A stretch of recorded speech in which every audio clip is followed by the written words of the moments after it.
Un champion de billard voit son rêve se briser brutalement sur les bords escarpés d'une rivière. En cherchant ses agresseurs, la police met au jour une troublante histoire de passion et de violence, née d'une terrible liaison fatale.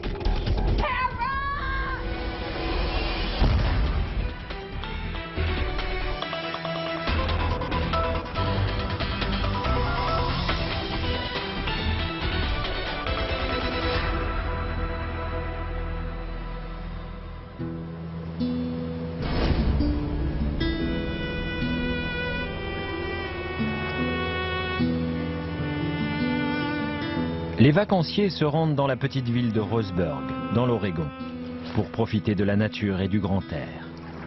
Les bords de la rivière Umpqua sont un lieu de promenade particulièrement apprécié pour leur calme et leur beauté.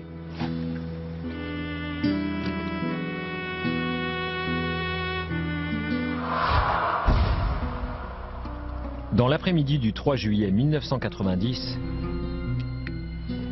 une jeune femme ramasse des pierres pour sa collection. Mais elle fait une découverte inattendue. Un corps ensanglanté. Ah mon Dieu!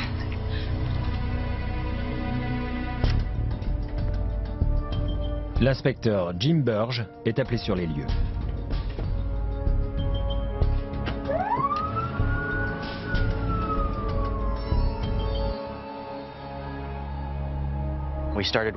On est arrivé sur place.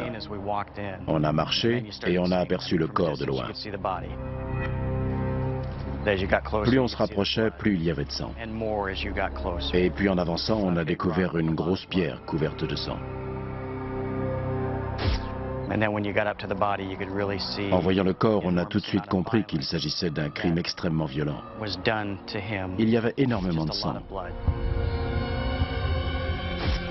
C'était une vision atroce. Les hommes étaient vraiment sous le choc. Il se passe rarement grand-chose dans une aussi petite ville. La victime ne mesure qu'1,30 m, mais il ne s'agit pas d'un enfant. C'est un adulte d'une trentaine d'années. On se demandait ce qu'avait pu faire cet homme pour mériter ça.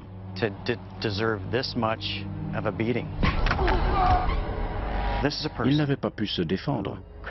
Il n'avait pas pu s'enfuir. Et il gisait là, au bord de l'eau.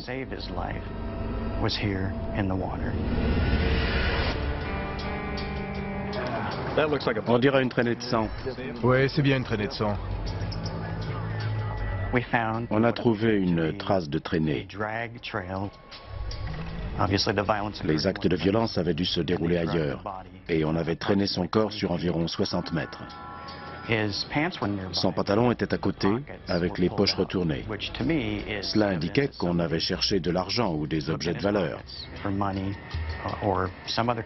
Il n'avait pas de portefeuille sur lui.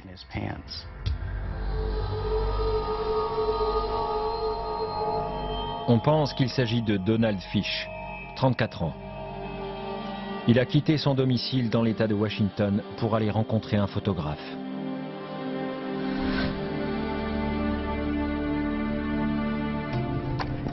La police appelle sa famille pour confirmation. Les parents de M. Fish nous ont fourni une description très détaillée de leur fils. Ils ont notamment parlé d'un grain de beauté qu'il avait sur la nuque. Et c'est cette information qui a permis d'identifier la victime comme étant Donald Fish.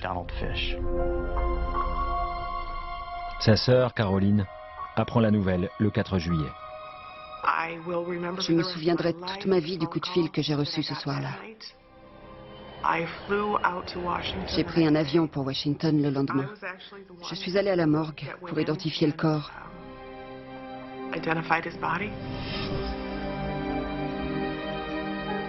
J'étais très en colère.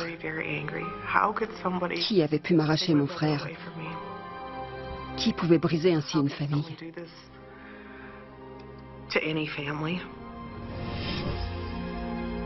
Donald était un exemple de courage pour sa famille et ses amis.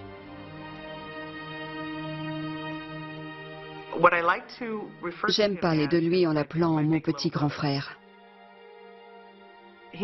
Il était différent, mais il n'était pas bizarre. C'était quelqu'un de sincère. Tout le monde l'appréciait. Il se disait que son attitude pouvait tout changer. Il ne voulait pas que ce handicap l'empêche de réussir dans la vie. Et malgré les moqueries et les mauvais traitements, il avait décidé qu'il surmonterait ces obstacles et qu'il réussirait. Et c'est exactement ce qu'il a fait. Tout au long de son enfance, les parents de Donald font tout ce qu'ils peuvent pour l'aider à aller de l'avant et à trouver sa vocation. Il était au lycée quand mon père lui a offert une belle table de billard. Il avait remarqué qu'il avait un faible pour le billard. Et c'est devenu son sport favori.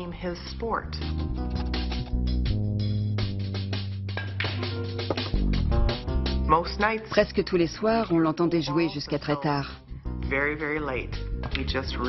Il adorait ça. Il a travaillé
Il était ici et jouait au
et elle le dépose devant le bar.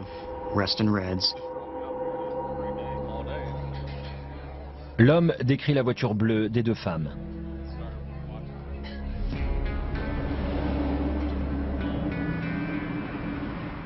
Pendant ce temps, les deux suspects de meurtre sont sur le point de faire une autre rencontre inattendue avec un homme. Les mains en évidence. Un policier de la route vérifie la plaque d'immatriculation et découvre que le véhicule est volé. Tracy Poirier et Tamara ont-elles tenté d'amadouer la police ou bien se faire la belle?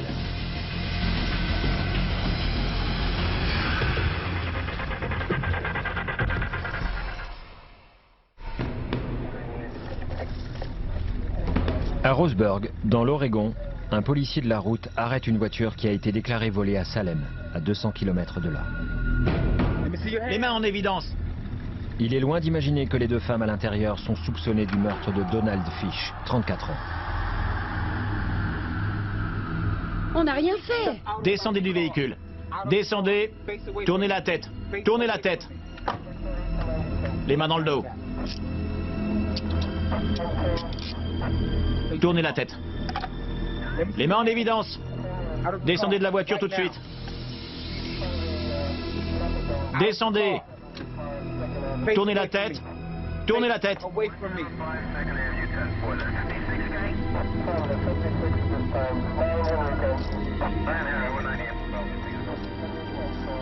Les deux femmes se rendent dans le calme, pour l'instant.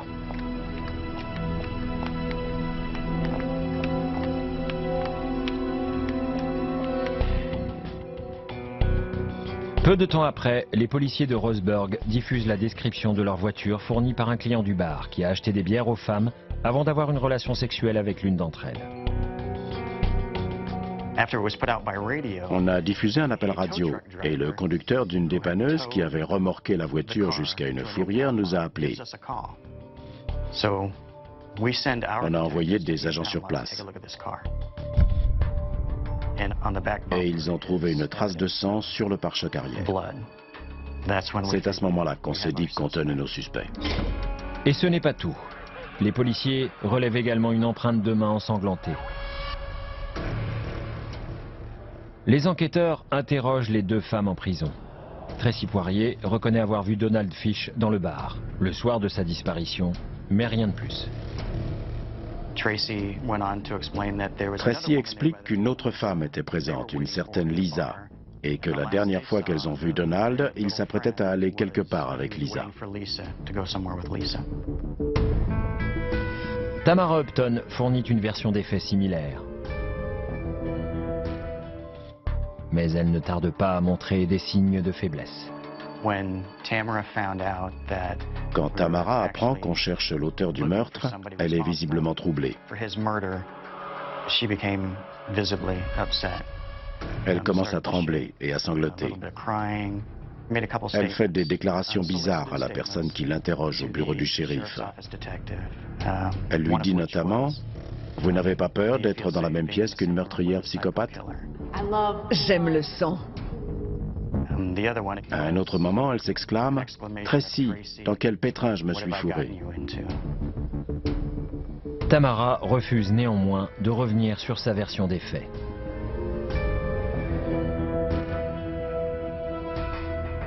Mais les enquêteurs découvrent qu'elles ont raconté une toute autre histoire à leurs camarades de cellule. En prison, Tracy se montre violente et agressive. Elle crie, elle hurle. Tamara! Tamara! Tamara! Tu vas la fermer? Tamara! Elle tape contre les murs de la cellule et elle crie à Tamara qu'elle l'aime. Et quand ses codétenus lui disent de se taire, elle hurle « Je viens de tuer quelqu'un. Vous croyez que vous me faites peur ?» Vous croyez que j'ai peur de vous? Je viens de tuer un homme! Tracy et Tamara n'hésitent pas à donner des détails sur le meurtre.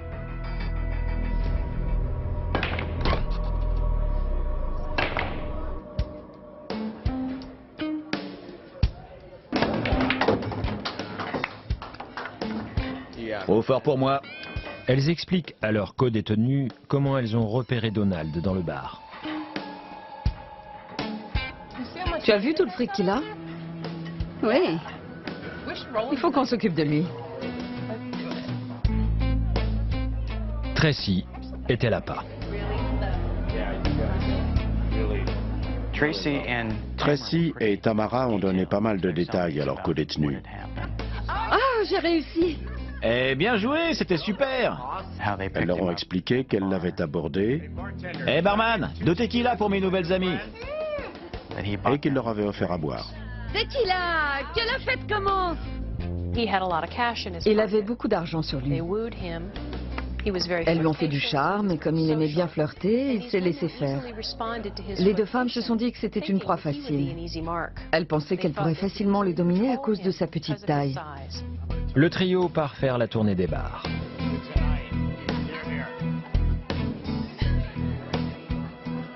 Donald pense que la soirée ne fait que commencer.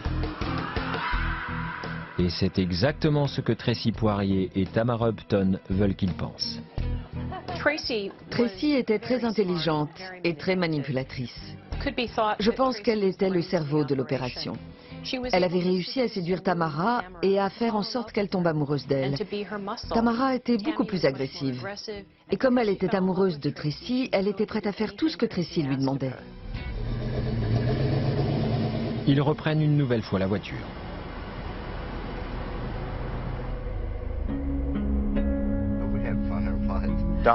Donald continue de flirter avec Tracy et ils commencent à coucher ensemble. Apparemment, ce n'est pas du goût de Tamara. Elle devient jalouse. Hey! Oh, c'est pas vrai. J'aime le sang. Elle se sert du sang pour choquer sa victime, pour lui faire comprendre que c'est elle qui commande, pour lui faire peur. Maintenant, elle veut qu'il paye pour avoir flirté avec sa petite amie. Elle lui entaille le nez avec son couteau. Ça va pas, non! À ce moment-là, il comprend qu'il est en très fâcheuse posture et que Tamara est incontrôlable. Donald saigne abondamment, alors que les deux femmes lui ordonnent de sortir de la voiture. Monte! Non! Monte! Il est complètement sans défense. Oh non!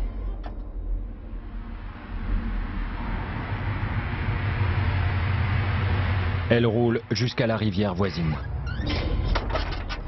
Sors de la voiture.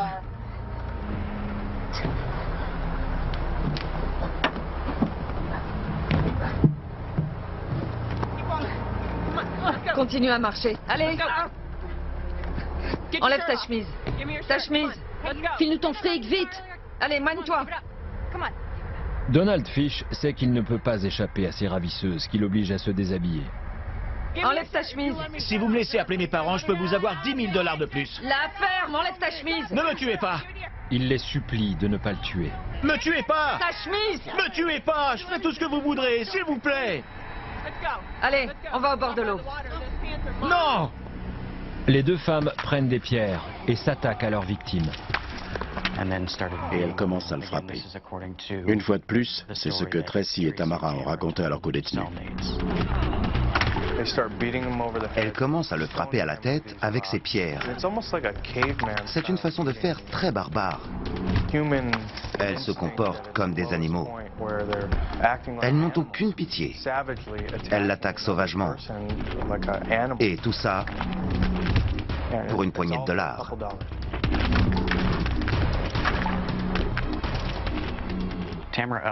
Tamara Upton mène la danse. Et elle le reconnaît. Ensuite, elles prennent une plus grosse pierre et elles lui lancent sur la tête. C'est un coup mortel. C'est une manière particulièrement cruelle et violente d'abattre quelqu'un. Une des co-détenues a dit qu'elles avaient traîné le corps jusqu'à la rivière et que Tamara avait maintenu sa tête sous l'eau pour être sûre qu'il était mort.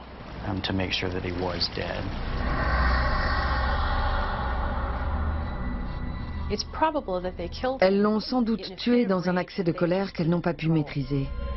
Elles ne voulaient sans doute pas laisser de témoins. Mais si Tamara l'a tuée, c'est très probablement pour prouver son amour à Tracy. Elle veut supprimer Donald Fish pour Tracy.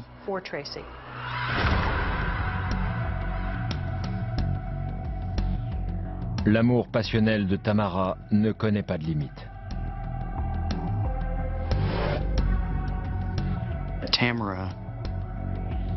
Tamara pensait qu'elle allait payer pour Tracy. Mais Tracy tient à passer pour une dure auprès de ses codétenus. Tracy est déjà allée en prison. Elle sait qu'elle doit jouer les gros bras, paraître forte. Vous croyez que j'ai peur de vous? Je viens de tuer un homme! Elle pense qu'elle a une réputation à tenir. Elle parle du crime qu'elle a commis et d'une certaine manière, elle essaie de se faire passer pour plus coriace et plus violente qu'elle ne l'est en réalité. Un homme contacte la police pour communiquer des informations qui vont confirmer les propos rapportés par les codétenus.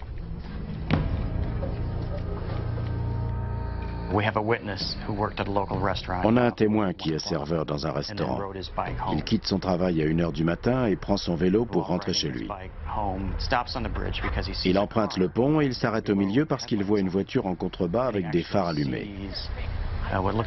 Il croit voir 2 adultes et un enfant.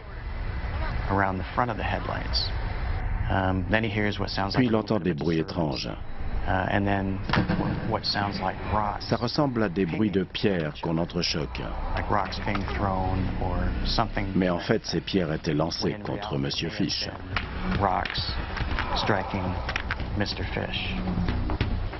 Et puis il les entend dire « Tirons-nous, il y a un type là-haut avec un vélo. » Du coup, il sait qu'elles l'ont vu. Il entend alors 2 portières se refermer simultanément et la voiture démarrer. Il roule jusqu'au bout du pont et il aperçoit une femme.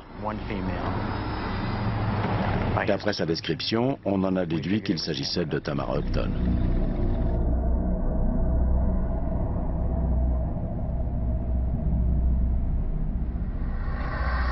Un autre témoin dit avoir vu une femme correspondant à la description de Tamara Upton faire les 100 pas dans un parking avec une paire de jumelles. Scrutant la zone de la rivière où le corps de Donald Fish a été retrouvé. Tamara déclare qu'elle ne veut pas aller au procès. Finalement, elle plaide coupable de meurtre. Un juge la condamne à la prison à perpétuité sans possibilité de libération conditionnelle. Tracy Poirier est accusée de meurtre et d'enlèvement, mais elle plaide non coupable. Après 2 jours de délibération, le jury la reconnaît coupable. Ils n'étaient pas en faveur d'une peine de mort. Mais ils ont décidé à l'unanimité de ne pas lui accorder de possibilité de libération conditionnelle. C'était donc une vraie condamnation à perpétuité. Tamara! Tamara! Cela a mis un terme à leur liaison. Tracy et Tamara ne pouvaient plus communiquer entre elles. Cela signait la fin de leur histoire d'amour. Si Tracy et Tamara n'avaient pas eu une liaison, probablement que Tamara n'aurait jamais tué Donald Fish. Elle avait de mauvaises relations avec les hommes, mais elle n'avait jamais été violente. Tracy, elle, avait un lourd casier judiciaire. Tracy était capable de se mettre dans des situations qui pouvaient entraîner un tel degré de violence. Mais Tracy Poirier n'a pas du tout l'intention de passer le reste de sa vie derrière les barreaux. Elle est bien décidée à s'évader. Et pour y arriver, elle doit absolument attirer une nouvelle femme dans ses filets. Qu'est-ce que vous faites? Ça va, tu sais que tu me plais.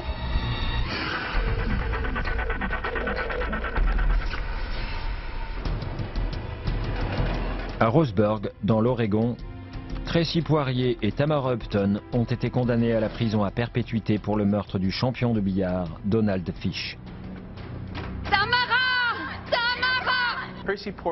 Tracy Poirier avait toujours été une détenue à problème. Tentative d'évasion, contrebande, manque de respect à l'égard des gardiens, et après le meurtre, son comportement est resté le même. Sous ses airs très sages, Tracy est en fait une criminelle endurcie. Elle n'est pas digne de confiance. Elle doit être placée dans une prison de haute sécurité. Elle a déjà réussi à s'évader plusieurs fois. Elle est clairement dangereuse. Pendant 6 ans, Tracy Poirier attend son heure dans une prison pour femmes de l'Oregon, jusqu'à ce qu'une occasion se présente. Les cellules étant surpeuplées, elle doit être temporairement transférée à la prison du comté de Coos, un établissement moins sécurisé. Elle veut s'évader à tout prix. Elle est manipulatrice, séductrice et maligne. C'est une femme très dangereuse. Tracy est déterminée à s'évader et sait qu'elle a besoin d'une complice. Allez Tracy, vous connaissez la chanson. Debout. Les bras tendus.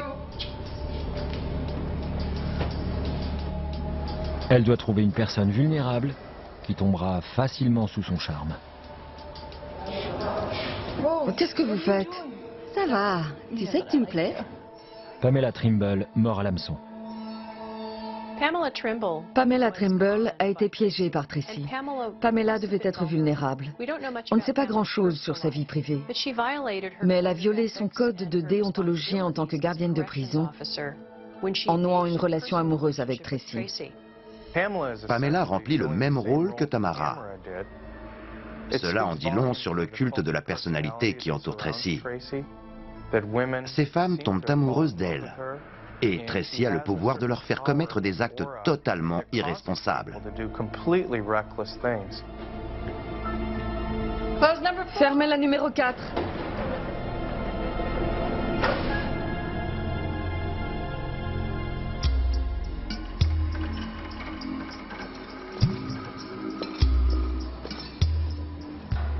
Merci, chérie. Pamela Trimble commence à faire de la contrebande. Mais leur relation clandestine n'est bientôt plus un secret. Quand la direction apprend la nouvelle, Pamela Trimble démissionne. Mais ce n'est pas fini pour autant. Tracy Poirier est envoyée dans une prison en Arizona. Mais quand la direction découvre que Patricia Trimble l'a suivie, elle est de nouveau transférée ailleurs.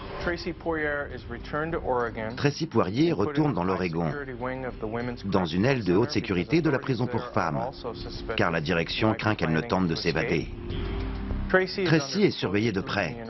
Seule sa famille est autorisée à lui rendre visite. Elle perd beaucoup de poids et les gardiens ont toujours un œil sur elle. Mais ce ne sera pas suffisant. Tracy a discrètement préparé son évasion. Le 28 août 1998, Pamela Trimble vient chercher sa maîtresse.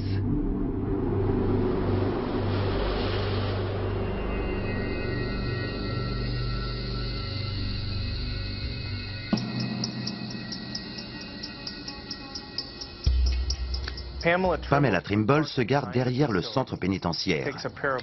Elle prend une pince, traverse le ruisseau et fait un trou dans la clôture de la prison.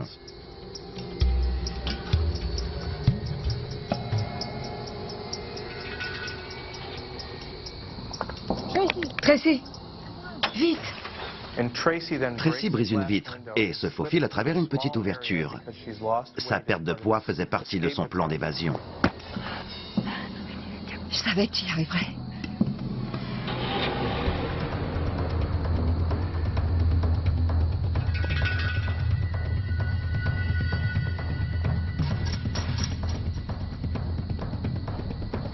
Et elles s'enfuient toutes les deux dans la nuit. C'est une évasion très audacieuse qui avait bien sûr été très bien pensée et organisée. Petit déjeuner. Le lendemain matin, une détenue manque à l'appel. Chef, la cellule 4 est vide. Il était 5h45 quand j'ai reçu un appel chez moi pour me prévenir qu'il y avait eu une évasion. On a tout de suite compris que quelqu'un avait dû l'aider pour découper la clôture et le barreau de la fenêtre par laquelle elle était sortie.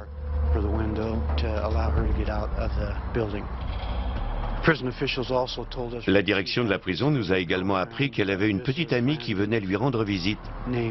Elle s'appelait Pamela Trimble et ils nous ont conseillé de la rechercher aussi. L'évasion de Tracy Poirier fait beaucoup de bruit dans l'Oregon. C'est un fait assez rare. Tout le monde est sur le qui-vive. Et les gens ont peur. C'est une meurtrière en cavale.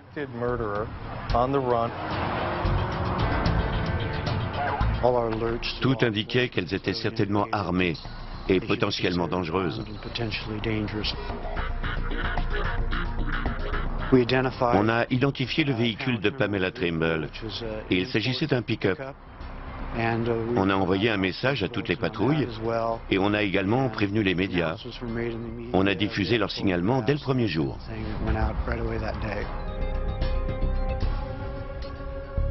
La nouvelle de l'évasion est un choc terrible pour la famille de Donald Fish.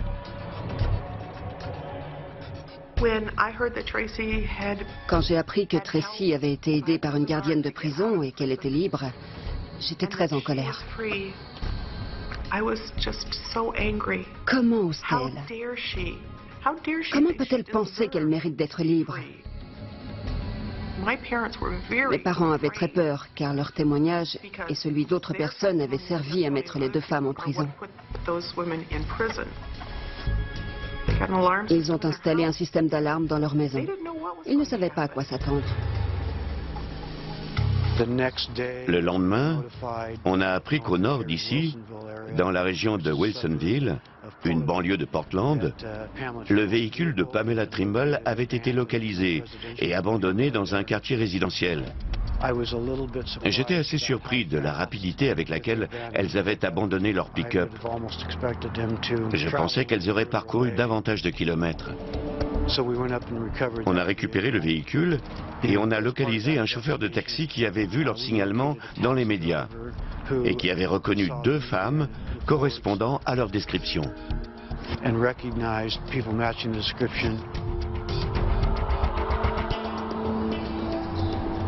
Le chauffeur de taxi dit avoir déposé les fugitives à une gare routière de Portland.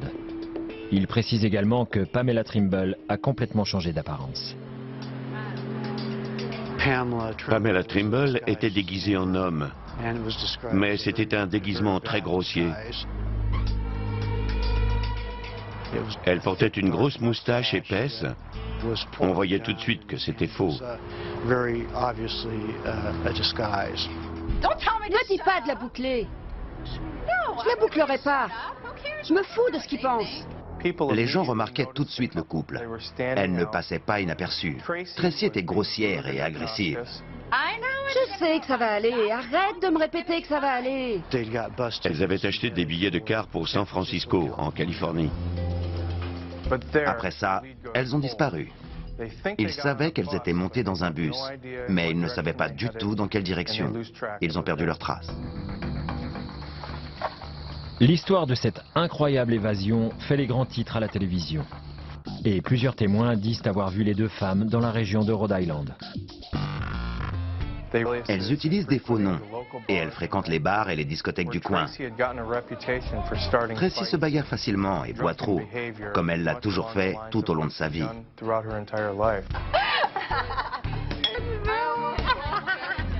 Même chose que d'habitude. Je crois qu'on a besoin d'un verre. Je veux une tequila. Quand Tracy boit, elle devient agressive. Hé, qu'est-ce que tu fais? Tu te prends pour qui? C'est ma copine, fous-lui la paix. On sait que Tracy est alcoolique. Et même si Pamela et elle ont essayé de mener une vie normale à Providence, Tracy ne peut pas s'empêcher de boire.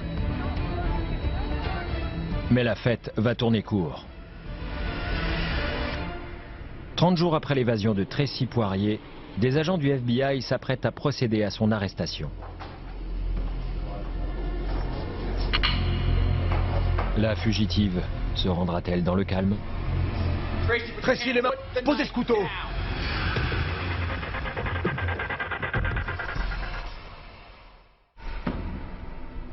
À Providence, dans l'état de Rhode Island, des agents du FBI sont sur le point d'arrêter la meurtrière et évadée Tracy Poirier. Selon un informateur, elle travaillerait dans une boulangerie italienne. Les autorités pénètrent par une porte de derrière avec leurs armes et font face à Tracy. Tracy, les mains en l'air! Posez le couteau! Posez ce couteau! Tournez-vous! À genoux! Sa vie de fugitive en compagnie de l'ancienne gardienne de prison Pamela Trimble est terminée. Les deux amantes ne se retrouveront jamais. Est-ce que je peux juste dire au revoir à Pamela? Debout! Les policiers ont volontiers accédé à sa demande, car ils ignoraient où Pamela se trouvait.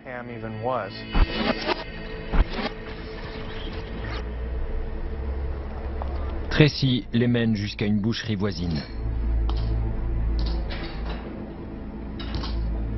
Pamela, posez ça et les mains en l'air. Tournez-vous. Les mains derrière le dos.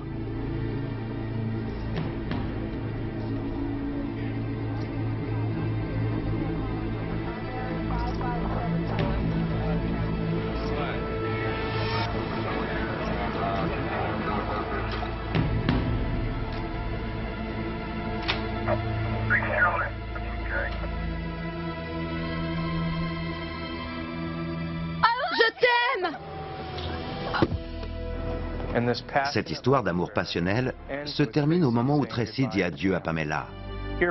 Pamela a tout fait pour Tracy, au nom de son amour. Elle a pris des risques énormes, perdu son travail et est devenue une criminelle. Et elle va payer pour ça. Elle dit adieu à Tracy, on lui passe les menottes et elle est jetée en prison. Une fois en détention, les deux femmes font tout ce qui est en leur pouvoir pour éviter d'être renvoyées dans l'Oregon. Vous voulez toutes les deux éviter l'extradition? On a mis du temps à les faire revenir. Il a fallu demander un mandat au gouverneur. On a finalement réussi à faire revenir Pamela Trimble en janvier et Tracy Poirier en février. En février, elles étaient toutes les deux revenues dans l'Oregon.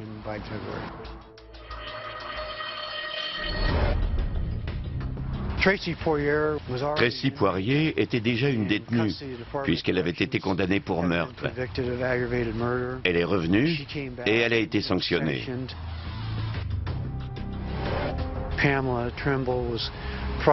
Pamela Trimble a été poursuivie pour un ensemble de crimes, notamment pour contrebande et pour complicité d'évasion. Pamela Trimble plaide coupable et est condamnée à 3 ans d'emprisonnement.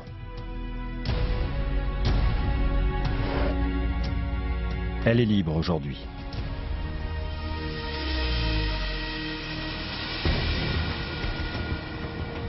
En février 1999, le conseil de discipline de la prison condamne Tracy Poirier à 6 mois d'isolement et à une amende pour les dégâts matériels causés lors de son évasion.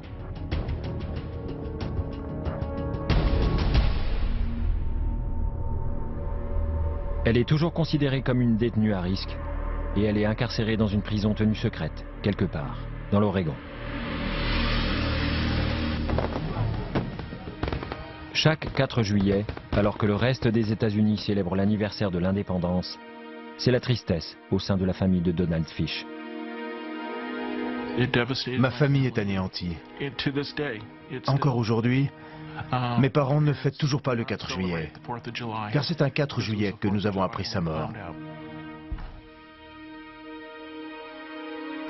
J'aurais aimé qu'il voie mes filles grandir.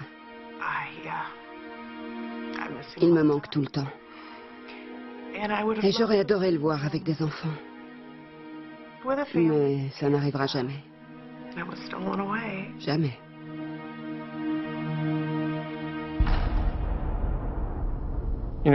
Cette affaire est emblématique de la manière dont les vrais prédateurs s'attaquent aux plus faibles dans nos sociétés. Donald Fish était un individu vulnérable. Il ne pouvait pas se défendre. C'est un meurtre froid et cruel.